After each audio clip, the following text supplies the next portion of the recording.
আমাদের আজকের গল্প মাসুদ রানা সিরিজের সাগর সঙ্গম 2 লিখেছেন কাজী আনোয়ার হোসেন। প্রথম প্রকাশ ডিসেম্বর 1967 সাল। মাসুদ রানা 1966 সালে লেখক কাজী আনোয়ার হোসেনের নির্মিত একটি কাল্পনিক চরিত্র, যিনি তাকে 450-এরও বেশি উপন্যাসে চিত্রিত করেছিলেন। কাজী আনোয়ার হোসেন মাসুদ রানার চরিত্রটিকে মূলত ইয়ান ফ্লেমিংয়ের সৃষ্ট জেমস বন্ড চরিত্রটির বাঙালি সংস্করণ হিসেবে সৃষ্টি করেছেন।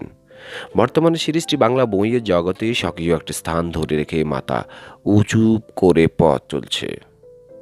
শুরু করছি মাসুদ রানা সিরিজের সাগর সঙ্গম 2 পার্ট 5।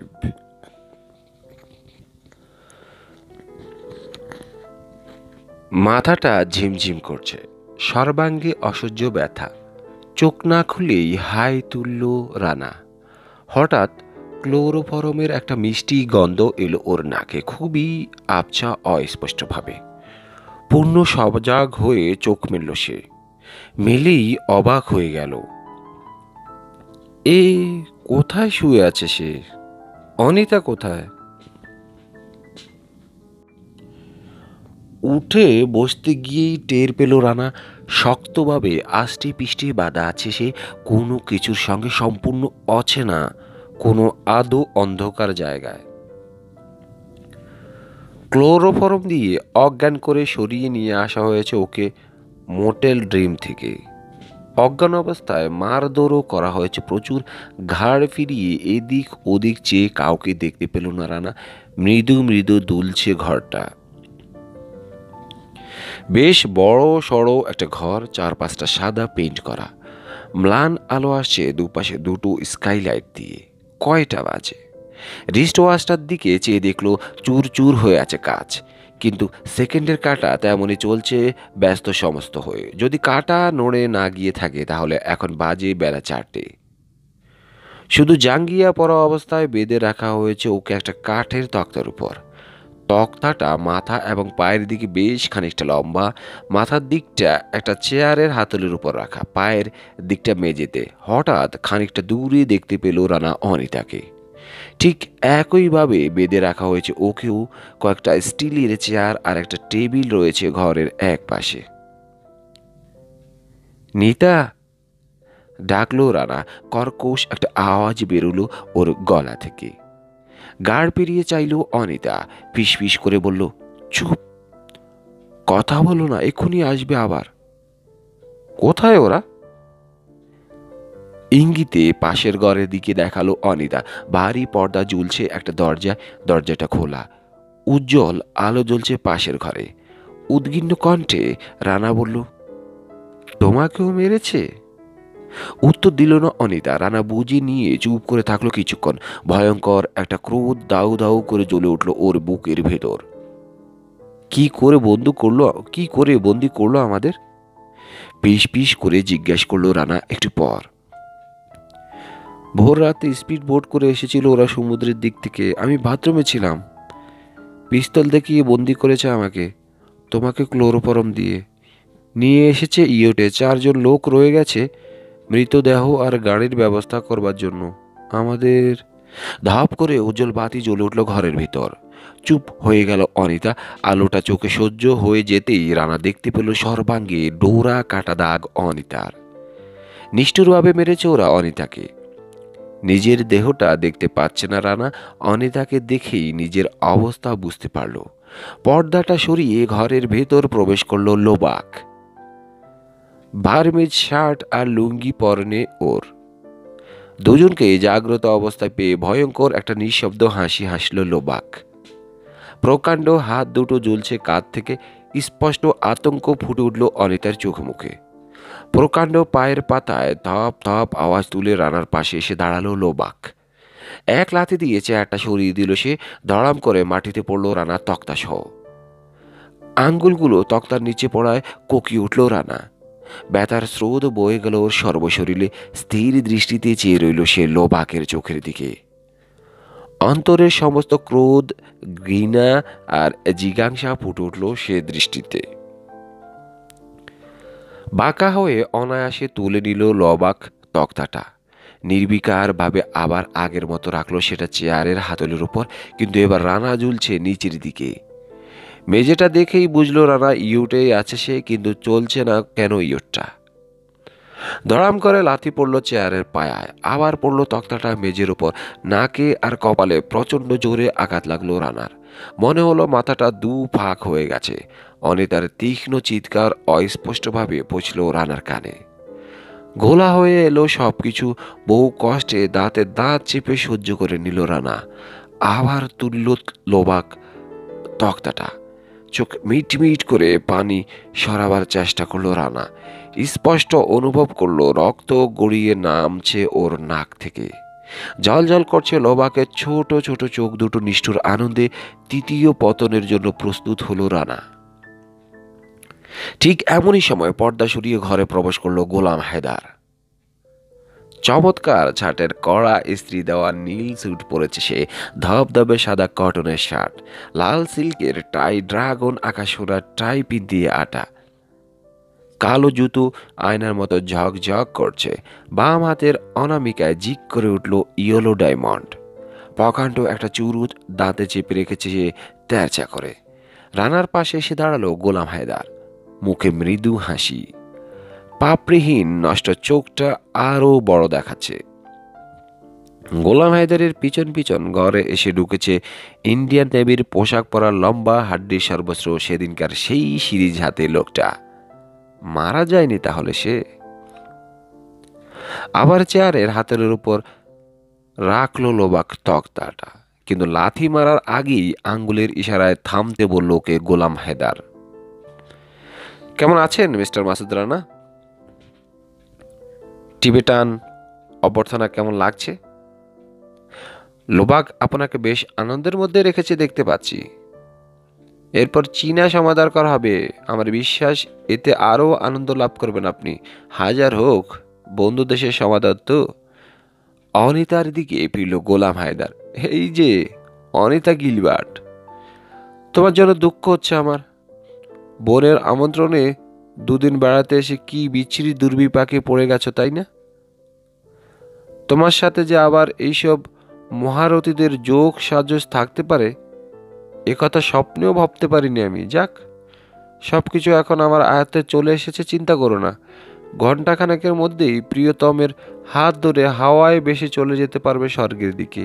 তখন আর এই পাষণ্ড গোলাম হায়দার বাধা দিতে পারবে না তোমাদের বিমল আনন্দে। আবার ফিরল সে রানার দিকে। আহা, ঠোঁটে রক্ত চাটছেন কেন? বললেই হয় তৃষ্ণা পেয়েছে। ডাক্তার, এক গ্লাস জল খাওয়া দেখি মিস্টার মাসুদ রানাকে। সত্যি ভয়ঙ্কর তৃষ্ণা পেয়েছিল রানার। লম্বা লোকটা পাশের ঘর থেকে এক গ্লাস পানি নিয়ে এলো। রানার একটা হাত খুলে দিল লোবাক। হাতটা চোখের সামনে তুলে দেখলো রানা সারা হাতে কাল শিরা পড়ে গেছে প্রচণ্ড মারে। কোড়ে আঙ্গুলটার নোখ ফেটে রক্ত জমে আছে খানিকটা। গলা শুকিয়ে কাঠ হয়ে আছে। অত্যন্ত আগ্রহের সঙ্গে গ্লাসটা নিল সে, কিন্তু অল্প খানিকটা পানি মুখে নিয়েই কালো হয়ে গেল ওর মুখ। সমুদ্রের লবণ পানি। হাসছে লোবাক। পানি ভরা গ্লাসটা ছুঁড়ে মারল রানা ওর মুখের উপর। চট করে একটা হাত তুলে মুখ আড়াল করলো লোবাক। হাতে লেগে মেজের উপর পড়ে গেছে গ্লাসটা। এক রাশ পানি ছিটিয়ে পড়ল মেজের উপর।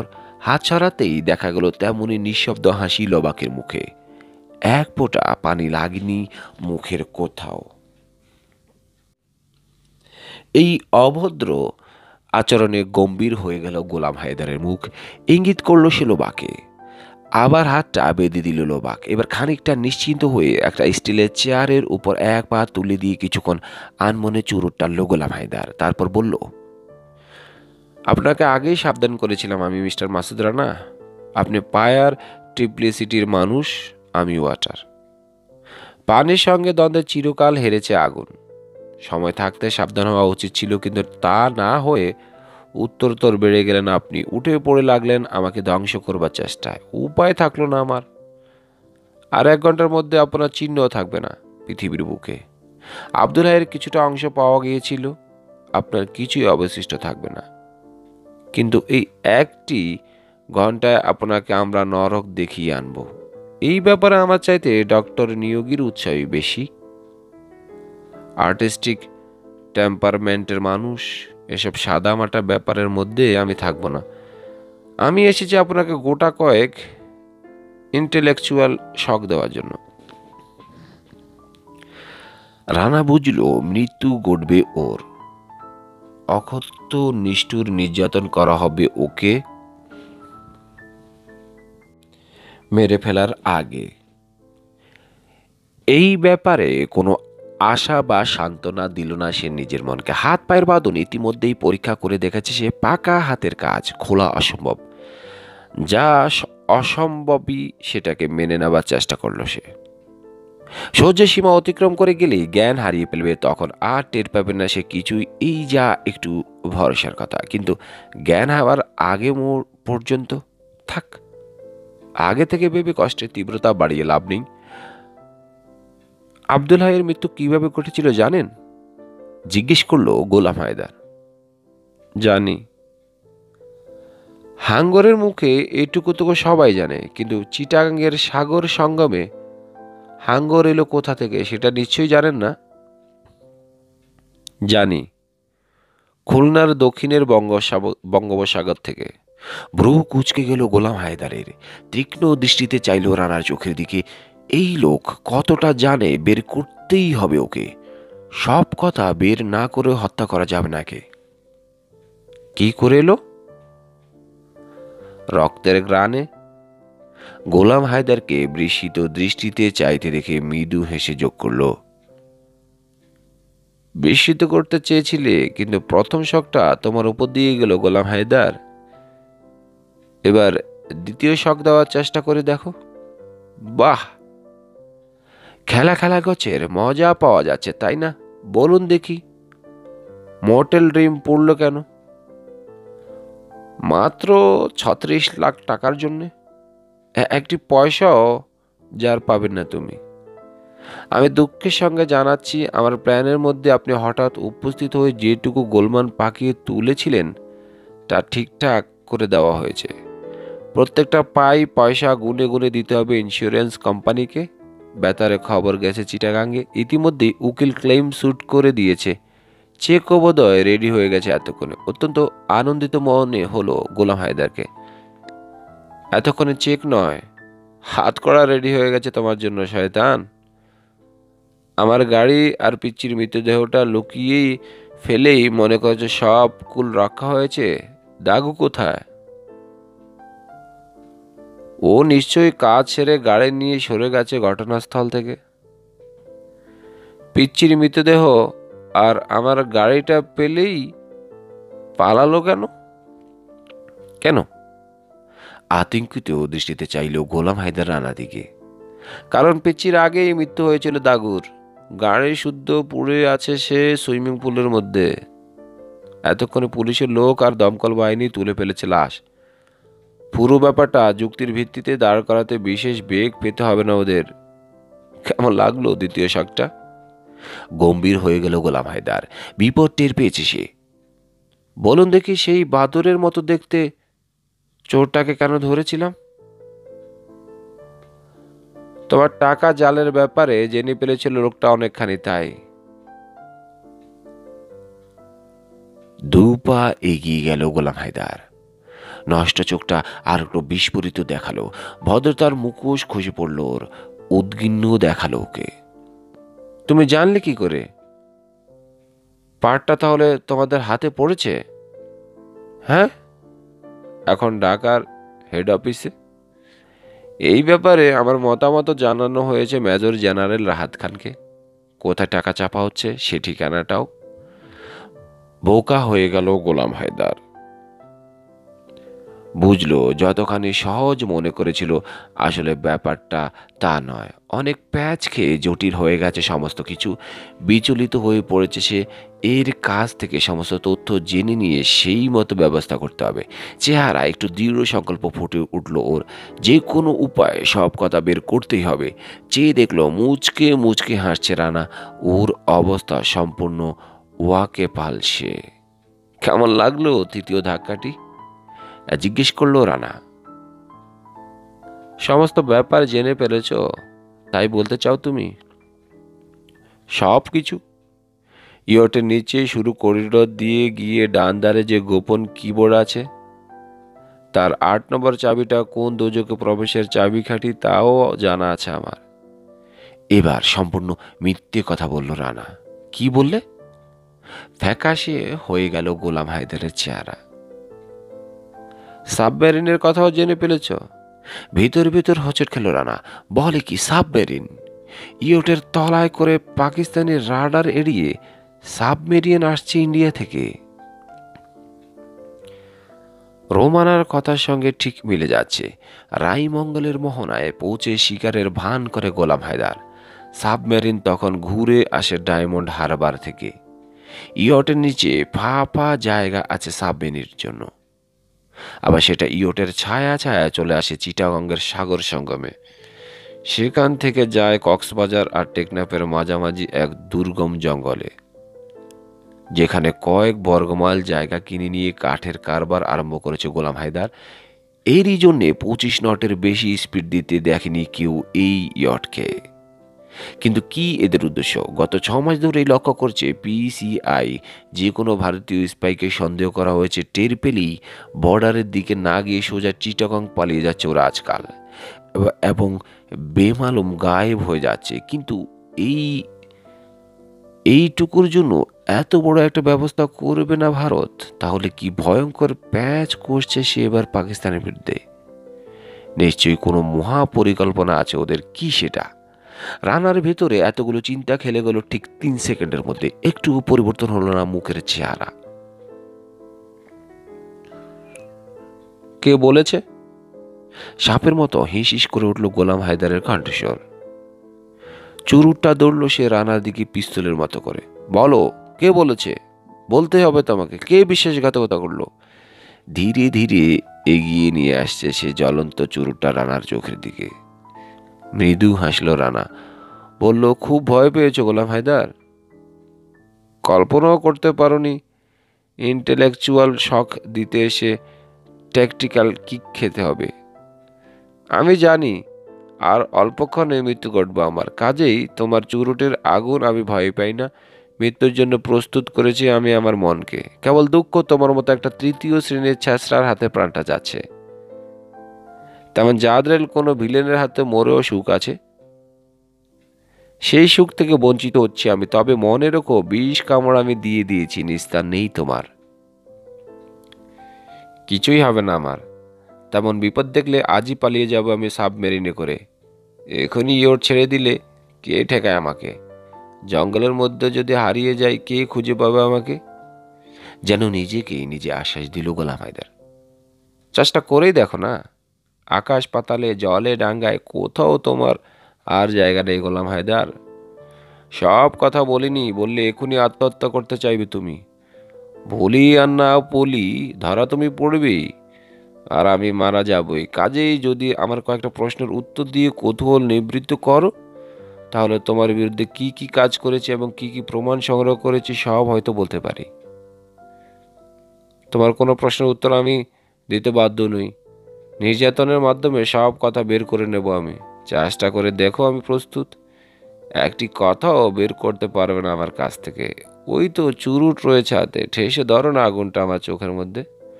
পরীক্ষা করে দেখো, একটি কথাও বলবো না। নির্যাতনে দেরি হবে কেবল। মনে রাখো, সময় পুরিয়ে আসছে তোমার। রহস্যময় হাসি হাসল রানা। লাল হয়ে উঠল গোলাম হায়দারের বর্ষা মুখ। থরথর করে কাঁপছে সে। গলায় আরো সাদায় হয়ে ফুটে উঠল ফাঁসের দাগটা। টকটকে লাল হয়ে গেল নষ্ট চোখ। দাঁতগুলো বেরিয়ে আসায় বিভৎস লাগছে ওকে দেখতে। আধ মিনিটের মধ্যেই সামলে নিল সে। আবার একবার আশ্চর্য হয়ে গেল রানা ওর দুর্দান্ত ক্ষমতার পরিচয় পেয়ে। কিন্তু প্যাচের মধ্যে পড়ে গেছে সে এখন। পরাজয় স্বীকার করতেই হলো ওকে। কি প্রশ্ন আছে তোমার? শান্ত স্বাভাবিক কণ্ঠ গোলাম হায়দারের। টাকার তো তোমার কোনো অভাব ছিল না, জাল করতে নামলে কেন? সে অনেক কথা, সংক্ষেপে বলছি। কিছুরই অভাব ছিল না আমার। প্রচুর পরিমাণে টাকা ও সব রকম বিলাসিতা উপভোগ করেছি আমি। যখন প্রয়োজন বোধ করলাম যথেষ্ট পরিমাণে যশ উপার্জন করলাম। কিন্তু অর্থ আর যশ ছাড়াও মানুষের জীবনে আরও একটি জিনিসের দরকার, ক্ষমতা।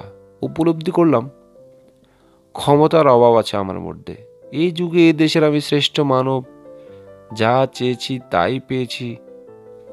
আমি আমার অসাধারণ বুদ্ধি বলে অনায়াসে শ্রেষ্ঠ আসনে উঠে গেছি। তাহলে ক্ষমতারই বা শ্রেষ্ঠ আসনে বসতে পারবো না কেন? প্রত্যেকটি ব্যাপারেই আমি শর্টকাট রাস্তা বের করে নিয়েছি মগজ খাটিয়ে। এই ব্যাপারে অতি অল্প সময়ে সাফল্য অর্জন করবার কৌশল আবিষ্কার করে নিলাম, সেটা হচ্ছে জাল টাকা। ক্ষমতা মানে ঠিক বুঝলাম না। তোমার ধারণা টাকা হলেই ক্ষমতা হবে? তুমি একটি গর্দভ। টাকা আমার যথেষ্ট ছিল, কিন্তু ক্ষমতা বলতে আমি রাষ্ট্রীয় ক্ষমতার কথা বুঝি। পাকিস্তানের সম্রাট হতে চাই আমি। ইতিহাসের পাতায় স্বর্ণাক্ষরে রেখে যেতে চাই আমার নাম। চিন্তা করতে পারো, কিন্তু তা করতে হলে দেশের বর্তমান স্থিতিশীল অবস্থার উপর আঘাত হানতে হবে আমাকে সবার আগে। অর্থনৈতিক আক্রমণটাই সবচেয়ে সুবিধাজনক আর দ্রুততম বলে মনে হয়েছে আমার কাছে। তা একসঙ্গে সমস্ত দেশে আমি অসংখ্য টাকা ছাড়ব, কোটি কোটি টাকা।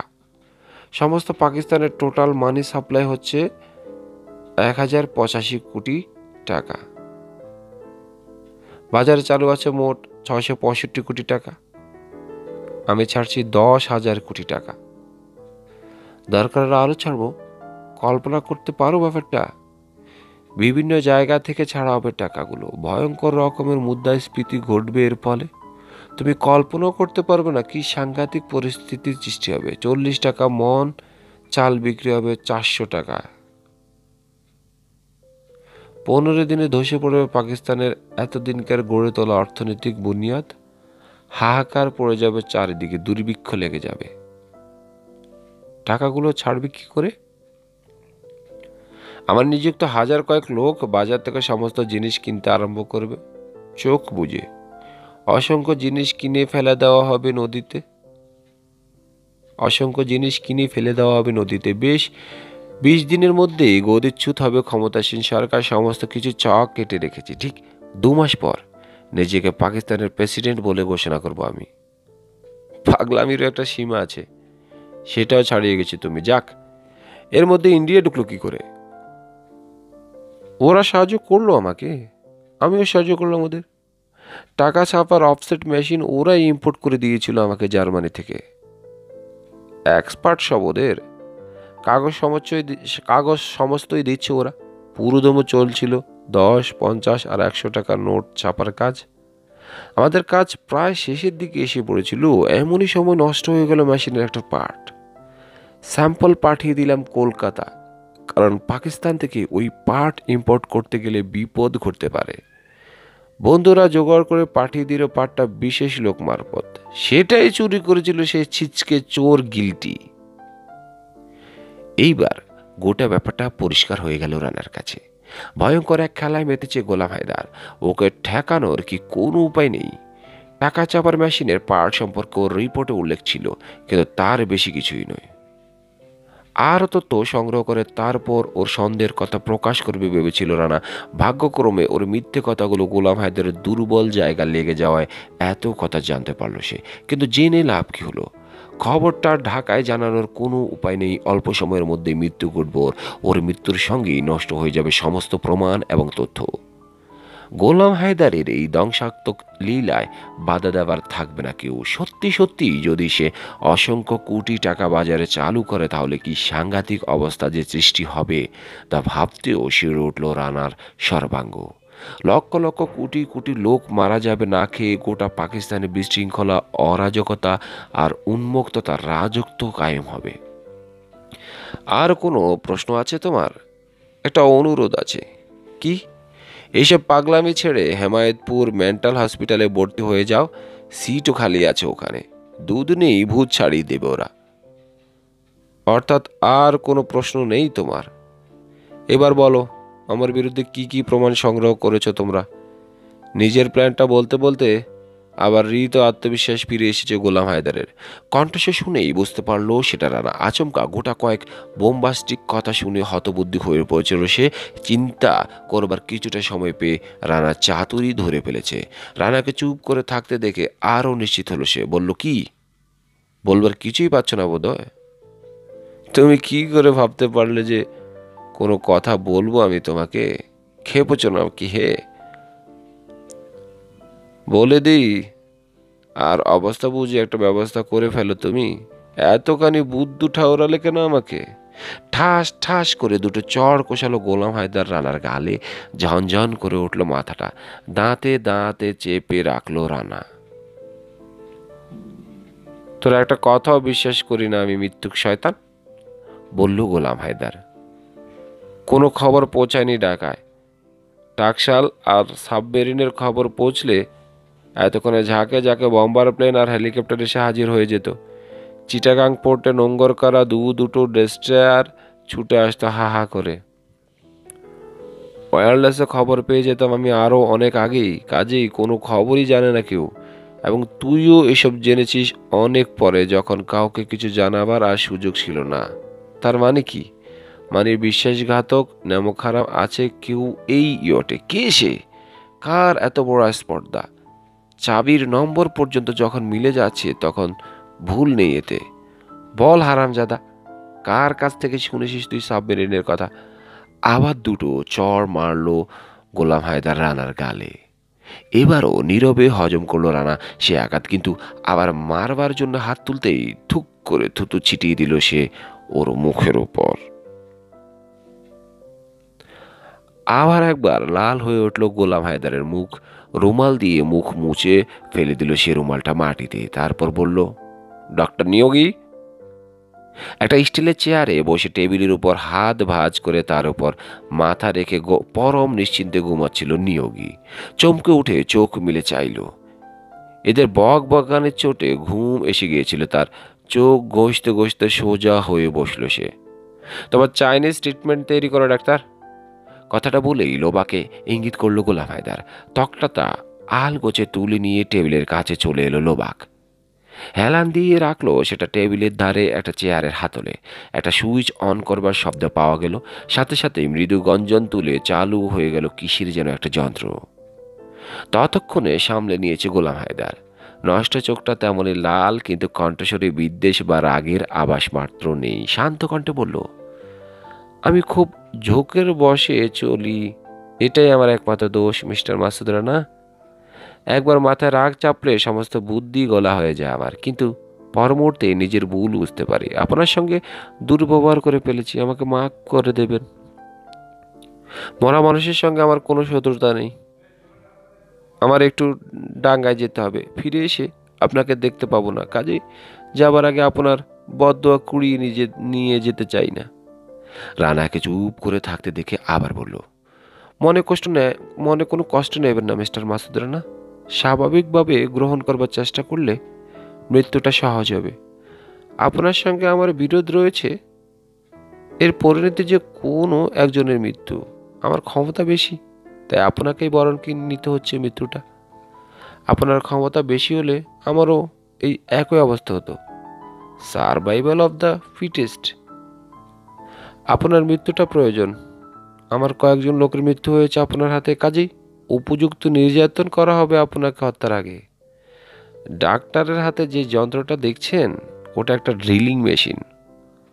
অতি সূক্ষ্ম কাজ হয় এতে। এ ব্যাপারে নিয়োগের তুলনা হয় না। পেন্সিলের মতো একটা যন্ত্র ধরে আছে নিয়োগী 3 আঙুল দিয়ে, ঠিক যেন তুলি ধরছে কোনো শিল্পী। ব্যাপারটার ভয়ঙ্করত্ব টের পেল রানা। অশ্লীল কয়েকটা গালাগালি বেরিয়ে এলো ওর মুখ দিয়ে। পরিষ্কার বুঝতে পারলো এদের হাত থেকে নিস্তার নেই। ওর নিষ্ঠুরতম নির্যাতন করবার জন্য তৈরি হয়েছে এরা। প্রথমে কোন চোখটা ড্রিল করতে দেবেন মিস্টার মাসুদ রানা? ডান চোখ না বাম চোখ? আবার কয়েকটা বুলি বেরোলো রানার মুখ থেকে। মৃদু হাসলো গোলাম হায়দার। এখন এসব কথা উচ্চারণ না করে আল্লাহর নাম করলেই পারতেন। অবশ্য যার যেমন খুশি সে তেমন করবে, অন্যের নাক গলানো উচিত নয়। আমাকে মেরে ফেললে তুমি নিস্তার পেয়ে যাবে মনে করছো? তোমার বিরুদ্ধে এমন সব প্রমাণ। এসব তার শুনতে চাইনি আমি, মিস্টার মাসুদ রানা। নির্যাতন করে কোনো কথা বের করবার চেষ্টা করব না আপনার কাছ থেকে। কোনো তথ্যের বিনিময়ে আপনার মৃত্যুদণ্ড নাকচ করা হবে না, শাস্তির মাত্রাও কমবে না এক বিন্দু। কাজে এসব কথা বলে লাভ নেই কোনো। কোন কান থেকে কাজ আরম্ভ করতে চাও ডক্টর নিয়োগী? প্রথমে চোখ নষ্ট করে দিলে দেখতে পাবে না ও কি করছে। তার চেয়ে পা থেকে শুরু করো, চোখে এসে থামবে। 1 ইঞ্চি পর পর এপড় এপড় করে দাও পায়ের হাড়। কিংবা এক কাজ করো, সবচেয়ে কম ব্যথা লাগবে যেখানটার সেখান থেকে আরম্ভ করো, তাহলে কানের লতি থেকেই শুরু করতে হয়, বলল নিয়োগী একগাল হেসে। আচ্ছা, যা ভালো বোঝো করো, আমার কাজ আছে, যেতে হবে এক্ষুনি। এতক্ষণে অস্থির হয়ে উঠেছে Nazneen. Good bye mister Masud Rana, দেখা হবে। আঙ্গুল তুলে উপর দিকে ইশারা করে স্বর্গ বা নরক কি বোঝাতে চাইল গোলাম হায়দার ঠিক বোঝা গেল না। বেরিয়ে গেল সে ঘর থেকে। রানাকে সম্পূর্ণভাবে নিজেদের কবজার মধ্যে পেয়ে পরস্পরের দিকে চেয়ে অর্থপূর্ণ হাসি হাসল লোবাক ও নিয়োগী। তারপর এগিয়ে এলো। জ্বালা করে উঠল রানার কানের লতি, রক্ত নামলো গাল বেয়ে। কড়মড় করে দাঁত ঘষল রানা, ফেঁসিগুলো টান করে রাখলো। চিৎকার করে অনিতাকে ভয় পাইয়ে দিতে চায় না সে। রানাকে দেখতে পাচ্ছে না অনিতা। ও যত কম টের পায় ততই ভালো, কিন্তু সবচেয়ে কম ব্যথা যদি এই ব্যথা হয়, তাহলে অন্য জায়গায় গর্ত করলে সহ্য করবে সে কি করে? ফুটো হয়ে গেছে রানার কানের লতি। যন্ত্রটা সামনে পিছনে করে এপাশ ওপাশ ঘুরিয়ে গর্তটা আর একটু বড় করলো নিয়োগী। ব্যথায় দু ফোঁটা পানি গড়িয়ে পড়ল রানার চোখ থেকে।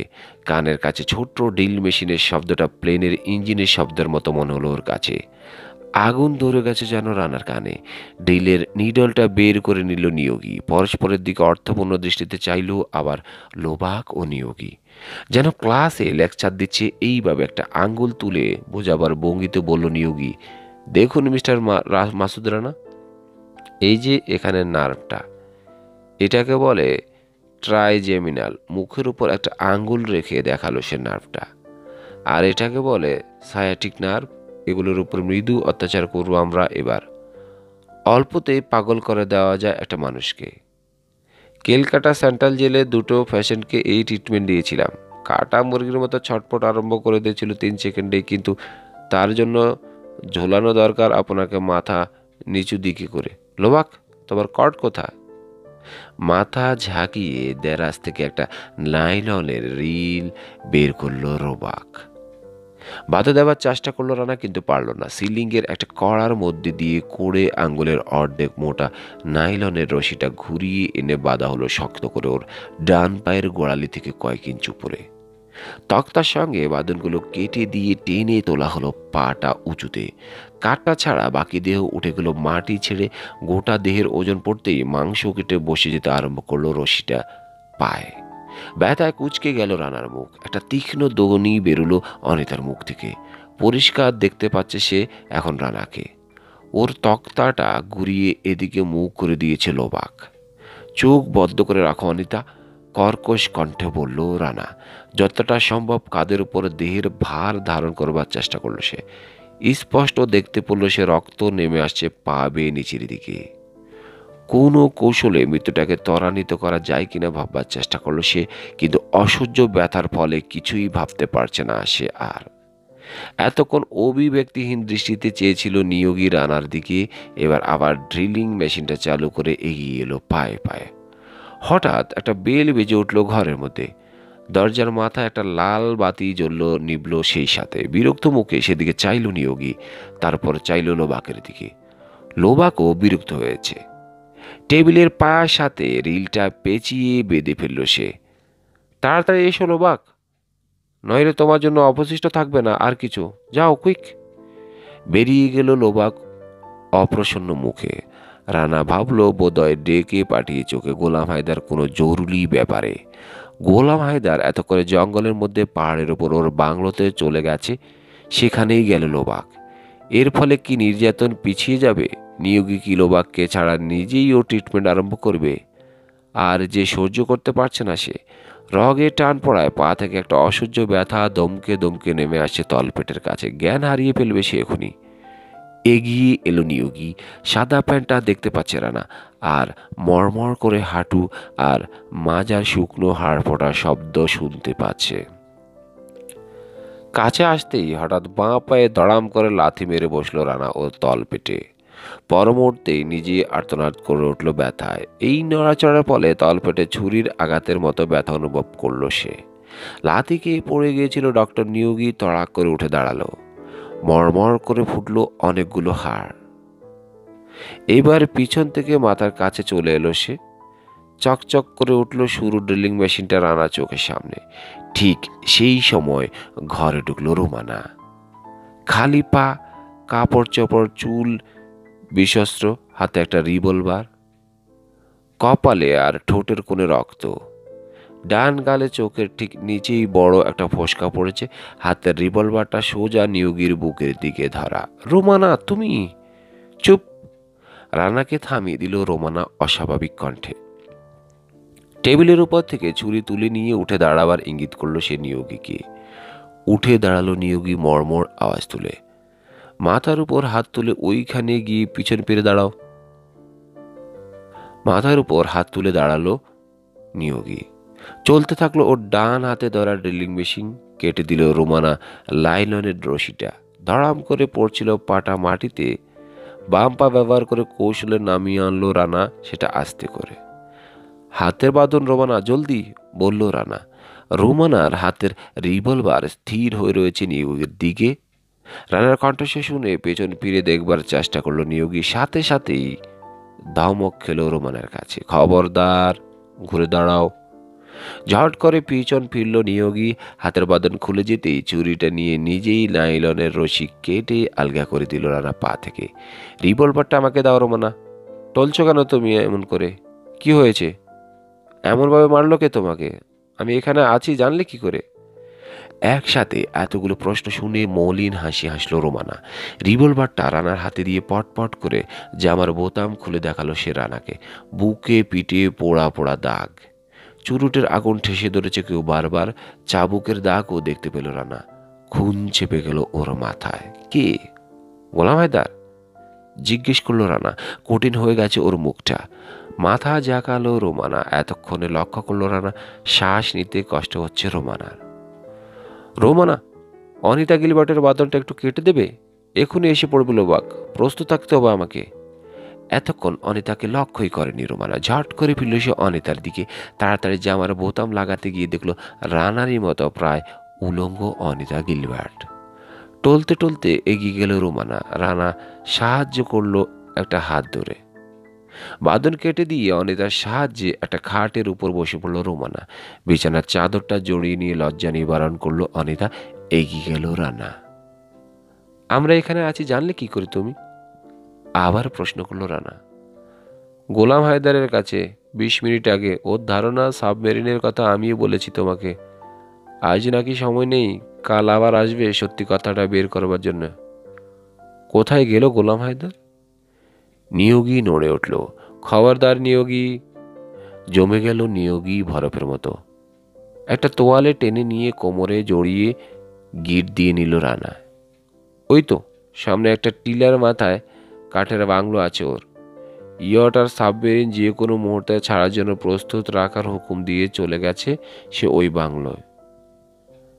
টাকা ছাপার মেশিনটাও কি ওইখানেই? না, ওটা গভীর জঙ্গলের মধ্যে মাটির নিচে একটা ঘরে। চারপাশে মেশিন গান নিয়ে গার্ড আছে প্রায় 20-25 জন। ওর কাঠের আড়তের বেশ খানিকটা পূবে। এখান থেকে রাস্তা আছে টেকনাফ রোডে পড়বার? হ্যাঁ, রোড দিয়ে তো এসেছে গোলাম হায়দার, কিন্তু জানা না থাকলে কেউ আসতে পারবে না ওই পথ দিয়ে। ওহ, মাথাটা ঘুরছে আমার, আমি বোধহয় পড়ে যাচ্ছি রানা। পড়ে যাচ্ছিল। এক হাতে জড়িয়ে ধরল রানা ওকে। বিদ্যুতের মতো ঘুরেই লাফিয়ে চলে এলো নিয়োগী রানার কাছে। চকচক করে উঠল ওর হাতে ধরা ছুরিটা। চট করে ঘুরে রিভলভারটা ওর দিকে তাক করতে করতে এসে পড়ল নিয়োগী। ট্রিগার টিপল রানা। খালি চাম্বার উপর ছট করে পড়ল হ্যামার। গুলি বেরোলো না। লাফিয়ে সরে গেল রানা খানিকটা। বুড়ো আঙ্গুলে হ্যামারটা টেনে ট্রিগার টিপল আবার। বুকের কাছে চলে এসেছিল নিয়োগের উদ্ধৃত ছোরা। সরে গেল সেটা হাত থেকে। 45 ক্যালিবারের বুলেট জোরে ধাক্কা মারল নিয়োগীর বুকে। হুড়মুড় করে পড়ে গেল হাড্ডিসার লোকটা দেহটা রাহানার উপরেই। ছিটকে সরে গেল ছোড়াটা খাটের তলায় হাত থেকে সরে। ঠিক সেই সময় ঘরের মধ্যে প্রবেশ করলো লোবা। আরও গল্প, কবিতা, উপন্যাস পেতে আমাদের চ্যানেলটি লাইক, কমেন্ট, শেয়ার এবং সাবস্ক্রাইব করতে ভুলবেন না।